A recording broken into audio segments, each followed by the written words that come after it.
ദൈവമേ, ഇനിയെങ്കിലും ഒരു പെണ്ണിനും ചൊവ്വാദോഷം വരുത്തരുതേ. എത്ര നല്ല കല്യാണാലോചനകളാ വന്നത്. എല്ലാ സർക്കാർ ഉദ്യോഗസ്ഥര്. സർക്കാർ ജോലിക്കാരുടെ കാര്യം നീ പറയരുത്.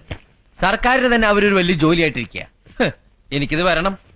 എന്റെയും ചൊവ്വാദോഷം കൊണ്ടാണല്ലോ ഞാൻ ഇതുപോലെ ഓരോന്ന് കേക്കണത്. എടി നന്ദി വേണോടി, നന്ദി. ഈ കിഴക്കേതിൽ സുന്ദരേശൻ വന്നില്ലായിരുന്നെങ്കിൽ നീ ഇപ്പോഴും കൂമ്പടഞ്ഞ തെങ്ങ് പോലെ മൂത്ത് നരച്ച് നിന്ന് പോയനെ.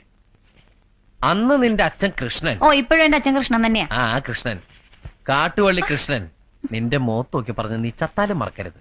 എന്നോട് ആരും ഒന്നും പറഞ്ഞിട്ടില്ല. പറഞ്ഞു, മോളെ രാധാമണി, സുന്ദരേശനെ പോലെ സുന്ദരനും സുശീലനുമായ ഒരു ചെറുപ്പക്കാരനെ നിനക്ക് ഇനി കിട്ടില്ല. അയ്യടാ, സുന്ദരൻ കണ്ടേച്ചാലും മതി.